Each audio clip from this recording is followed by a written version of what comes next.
गिबियावनो बड'लेण्ड रादाब नायगिरि साफ्रोमखौबो गोसो गोरबोनिफ्राय बरायग्रोनो लाग्रोनाय जाबाय। नंगौ, फैबाय थानाय समाव 15 आरो 16 अक्ट' खालार खालि दिल्लीयाव खुंफुंजानो गोनां बर' थुनलाइ आफादनि 73थि गायसनथाइ सान हाबाफारिया खुंफुंजानो थांगासिनो दङ। बे फोरबोखौनो लोब्बा लाखिनानै दुलाराय बर' फरायसा आफाद, बर' हारिमु आफाद, बर' थुनलाइ आफाद बिथांमोना मोनसे मोजां हाबाफारि खुंफुंनो साखाफारा जादों।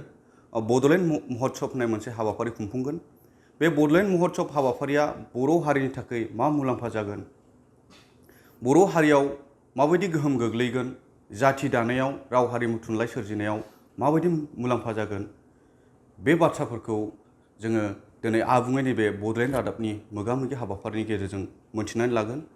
आंजों लोगोआव दङ काजलगाव UN ब्रह्म कलेजनि भाइस प्रिन्सिपाल बिथां मानगोनां जोंनि कुमुद नार्जारी बिथाङा आंजों लोगोआव दङ। आं बिथांनिफ्राय माखासे बाथ्राफोरखौ मिथिनानै लागोन। बे समावहाय आङो नोंथांनिफ्राय मिथिना गिबियावनो नोंथांखौ बड'लेण्ड रादाबाव बरायग्रोनानै लाग्रोनाय जाबाय। खुलुमबाय। गिबियावनो आङो बड'लेण्ड रादाबनिसिमबो गाहाम हामलायनाय हरबाय आरो साफ्रोमबो रायजो राजानिसिम आंनि खुलुमनाय आरो गाहाम हामलायनायखौ हरग्रोबाय। दिनै जि नोंथांमोना आंनाव बे बाथ्राखौ सोंदों कि दुलाराय बर' फरायसा आफाद, जोंनि बर' साहित्य सभा, बर' हारिमु आफाद आरो गान्धी हिन्दुस्तानी साहित्य सभा लोगो नांनानै गोदान दिल्लीयाव जिनाखि बर'नि मोनसे बड'लेण्ड महोत्सव खुंनो थांदों, बे खुंनो थांनायनि गेजेरजों निस्सय नंगौ जोंनि जाथियाव एसेब्लाबो बियो बाहानदारि होगोन। खारन जोङो दिनैहाय जिखिनि खामानि मावनांगौ जों बेखौ मावबाय थादों आरो जोंनि भारत हादरनिनो जेनोखि बे मोनसे केपिटेल भारत हादरा आरो बेनिनो राजथावनि दिल्लीयाव दिनै बे हाबाफारिया जागोन आरो बे हाबाफारियावनो जोङो मान होनो गोनां भारतनिनो प्रधान मन्त्रि बिथां नरेन्द्र मदिया बेयाव नुजानायनि बाथ्रा आरो जुदि बिथाङा बेयाव नुजानानै जोंनि हाबाफारियाव बाहागो लानानै गोबां जोंजों खोथा शेयार खालामोबा बेयो मोनसे जारिमिनारि जागोन। आरो लोगोसेनो दिनैनि दिना साइन्स एन्ड टेक्न'लजिनि जुग आरो बे साइन्स एन्ड टेक्न'लजिनि जुगाव दिनै गोदान दिल्ली बायदियाव जोंनि बे बड'लेण्ड ओनसोलनिफ्राय थांनानै जोंनि बर' माहारिनिनो बे आफादफोरनिफ्राय आरो लोगोसे गान्धी हिन्दुस्तानी साहित्य सभानिफ्राय नुजानायाव जि मोनसे हाबाफारि जागोन, बे हाबाफारिया निस्सय बयजोंबो नुजानाय, गनायजानाय जागोन। आरो बे बे महोत्सवनि गेजेरजों बर'नि जि साहित्य, जि थुनलाइ, बे थुनलाइया एसेब्लाबो जोंहा गेवसारनायनि खाबु मोनगोन। जिहेतु नोंथाङा अलरेडि बुंबाय, जोंहा फैबाय थानाय बे बोहैथि दाननिनो 16 नभेम्बरा बर' थुनलाइ आफादनि 73थि गायसनथाइ सान होननानै बुंदों। बे महोत्सवनि गेजेरजों बर' थुनलाइ आफादनि 73थि गायसनथाइ साननि बे मोनसे गुवारै बयनोबो फोरमायनो हागोन। आरो बे महोत्सवनि गेजेरजोंनो, बे साहित्य सभानि गायसनथाइ साननि गेजेरजोंनो बर'फोरनि जेनोखि राव, थुनलाइ आरो हारिमु बिनि बागै गुबुनफ्रा नुनो मोनगोन। बर' सुबुं हिसाबै नुनाय लोगो लोगोनि बर'नि हारिमुवा बेहाय गेवसारगोन आरो बे महोत्सवनि गेजेरजों गुबुना बर'फोरनि जि थुनलाइ आरो बर'फोरनि जेनोखि राव बेखौ एसेबाबो मिन्थिनो, संजितनो नाजागोन आरो बेनि गेजेरजोंनो निस्सय बे महोत्सवनि गेजेरजों गुबुन माने जेनोखि भारतनिफ्राय गुबुन जायगायाव थानाय मानसिफ्राबो मिन्थिनो लुबैनाय आरो संजितनो लुबैनाया निस्सय बिसोरनियाव गोसोआव सानखांनाय फैगोन आरो बेजोंनो जोङो बे महोत्सवनि गेजेरजों मुलाम्फा जागोन होननानै आं सानो। बेबायदि हाबाफारिनि गेजेरजों बे मोनसे एक्सप'जार, दिनै जों खामानियाथ' मावो, दा बे मावनायल'जों जोङो जों निजे मावबा जानाय नङा। जोंनि खामानि मावनायफ्रा मुलुग दरबाराव थांनांगोन आरो गुबुन जेफोर स्कलार, बे स्कलारफ्रा जोंखौ नुनांगोन। बे महोत्सवआ मोनसे एडभार्टाइज बायदि जागोन, बेखौ नुगोन। जेब्ला बेखौ जोंखौ पिक्चारखौ नुगोन, जोंनि महोत्सवखौ नुगोन, अब्ला बे बर' होननाय जाथिया मा दं, बिनि थुनलाइया बेसे जौगानाय, बिनि हारिमुवा बेसे जौगानाय, बिसोरो मा स्टेटासनि, जेब्ला बिसोर रिसार्च खालामबाय, जेब्लानाखि बिसोर बेखौ नायबिजिरनानै गावसिनि बे लिरबिदांफ्राव, रिसार्च पेपारफ्राव जेब्ला लिरबाय आरोबाव, अब्ला जोंनि बर'आ आरो गोजौआव थांनायनि खाबु मोनगोन आरो। बेवहाय साबैसे सुबुंफोर बाहागो लागोन? दा बाहायथ' दुलाराय बर' फरायसा आफाद आरो लोगोसे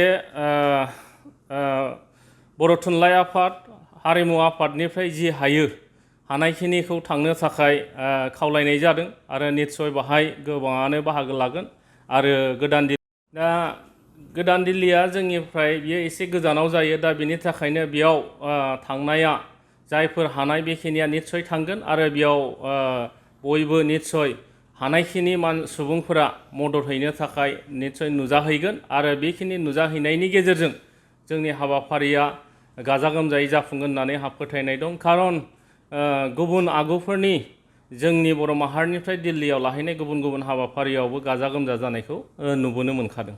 बेबायदि हाबाफारि खुंनायनि गुबै थांखिया मा? बिनि गुबै थांखिया जाहैबाय बर' हारिखौ भारत हादरजों लोगोसे बुहुमनि गेजेरावनो दिनै जोङो सिनायथि होनाय जोंखौ मिथिहोनाय दिनैहाय गुबुना मिथिनांगोन बेनिखायनो आं दान्दिसे सिगाङावबो बुंदों दिनै जोङो बे उत्सब बे बड'लेण्ड महोत्सबनि गेजेरजोंसो जोंनि जाथिखौ गुबुनफ्रा एसेबाबो साननो मा फोरबो खालामदों बे फोरबोआ माबायदि मानसि जेब्लानाखि बिसोर बेखौ सानबाय जेब्लानाखि बिसोरो बेनि सायाव नायबिजिरनो लागै हमबाय जोंनि बर'फोरनि जों मा दं मा गैया जोंनि राव हारिमु थुनलाइनि बागै जेब्लानाखि बिथांमोननि स्कलारफोरनि आर्टिकेलाव गाखोनाय लोगो लोगोनो जोंनि बर' हारिया एसेबाबो दावगागोन होननानै आं सानो। हारिमुवारि रैखाथि जौगाहोनायाव आथिखालनि लाइमोनफ्रा माबायदि बिफाव लानांगौ होननानै सानो नोंथां? हारिमुवारि रैखाथि होनायाव आथिखालाव लाइमोनफोरनि जि बिफाव लानांगौ बियो जाहैबाय जायफोर लाइमोनफ्रा सोलोंथाइ मोननाय बिथांमोन बे सोलोंथाइ बिथांमोनहा बे हारिमुखौ जौगाहोनो थाखाय बिथांमोना खामानि मावनांगोन। दिनैनि थारिखाव जों नुदों गुबुन समफ्राव जोंनि बर'नि दामनाय देनायनिफ्राय लानानै मोसानाय मुसुरनाय जानाय लोंनाय बायदिसिनानिफ्राय लानानै जों नुबोदों बेखौ जोङो गोजाम बिथिङै बाहायदों नाथाय गोरों मानसिफ्राबो बेखौ बाहागो लादेरनानै बेखौ जोङो मुलुग दरबाराव जोङो लांनांगोन आरो बेखौ जोङो सिस्टेमेटिक भाबै जोङो बे बर'नि हारिमुफोरखौ बाहायनांगोन आरो बे गोरों लाइमोनफोरा दिनैहाय गावसिनि थुनलाइयारि सोरजिनायाव गोबां लिरबिदाङाव लिरनानै आथिखाला दिनैहाय बबेबा जार्नेला अनलि बिजाब महरावल' नङा बे इलेक्ट्रनिक मिडियायावबो थाङो ओंखायनो बै इलेक्ट्रनिक मिडियायाव जुदि जोंनि बे हारिमुनि सोमोन्दै जुदि साफाय जायो अब्ला बियो आरो गोजौआव थांगोन होननानै आं सानो ओंखायनो लाइमोनफ्रा बे बिथिङाव एसे गोबां खामानि मावनांगौ दं होननानै आं सानो। जोंनि बर' हारिनि गेजेराव दानाय लुनायनि जे मोनसे कालचार बे कालचारा लासै लासै गैया जालांनो थांगासिनो दं। गुबुन हादोरनिफ्राय बानायनाय बा गुबुन जायगायाव बानायनाय गानग्रा जोमग्राखौ जोंनि बर' आइजोफोरा गाननायखौ जों नुनो मोन्दों दा बिथांमोनखौ मा खावलायदों? दा गुबुननिफ्राय जि दानाय लुनाय फैदों बे दानाय लुनायाव फैनायाव बे समनि थिननाय आरो जे बिगियाननि जि दावगानायाव बे जादों दा बेनिखायनो गुबुननिफ्राय फैनायखौ जोंनिफ्राय होननानै खालामनो सानोबा जोंनि बर'फोरनि लेखा गोरों लाइमोनफ्रा हौवायानो जा हिनजावानो जा बे गाननाय जोमनायनि जेनोखि दिहुननाय बे दिहुननायनि हाबाफारियावसो जोंनियानो जोंनि जायगायाव नांथाबोबा बेखौ जोंनिनो होननानै साननाय भाबा फैगोन आरो जायफ्रा गोदोनि सिस्टेमजोंनो सोरजिबाय थादों दिहुनबाय थादों बिथांमोनखौबो आङो गंग्लायै खावलायगोन बिथांमोनहा बे फुराना मडेलजोंबाबो गाव गावनि गाननाय जोमनायखौ सोरजिनानै लायोबा गाव गावनि न'खरनि रांखान्थि अबस्थायावबो मदद होगोन होननानै आं सानो। जोबथारनायाव मोनसे सोंथि जिहेतु बेबायदि महोत्सब हाबाफारि खुंफुंनायाव बिटिआर सोरखारा नोंथांमोनखौ बा रायजो राजाफोरखौ मदद खालामदों बानजाय आफादखौ बिटिआर सरकारखौ मा बुंगोन नोंथाङा? दा दिल्लीयाव जि जानो गोनां 15 आरो 16नि बड'लेण्ड महोत्सब बेखौ दिनैहाय जोंनि बिटिआर सरकारा जेनोखि मोनसे सापर्ट खालामदों मदद होदों बेनि थाखाय आङो बिटिआर सरकारखौ थोजासे मदद होगोन आरो बेबादि मददनि गेजेरजोंनो दिनै जोंनि बर'नि माहारि आफादफोरखौ जुदि मदद होनानै बर' हारि थांनानै थानायनि बर' हारि सिनायथिनि जुदि खामानिखौ जुदि सरकारा मावलांबाय थायोबा बेनि गेजेरजोंसो बर' हारिया गेरेमसा जागोन आरो बर' हारिनि गावनि सिनायथिया बेबायदिजोंसो थांनानै थागोन होननानै आंहा फोथायनाय दं। नंगौ बिथाङा जोंनि सिगाङाव फोरमायबाय निस्सय नायगिरि नोंथांमोना बुजिबाय बर' हारिनि गेजेराव गावखौ माबायदि गसंथानांगौ बर' हारि दानायाव माहारि दानायाव गावखौ माबायदि बिफाव लानांगौ आथिखालनि लाइमोनफ्रा गावखौ माबायदि गसंथानांगौ बायदि बायदि बिथिं आरो महोत्सव जे हाबाफारि लागोन बे हाबाफारिया बर' समाजाव माबायदि गोहोम गोग्लैगोन बे बाथ्राफोरखौ बिथां गोरायुं लेङाइ गोरायुं बिथां खुंगुर नार्जारि बिथाङा जोंनि सिगाङाव फोरमायबाय।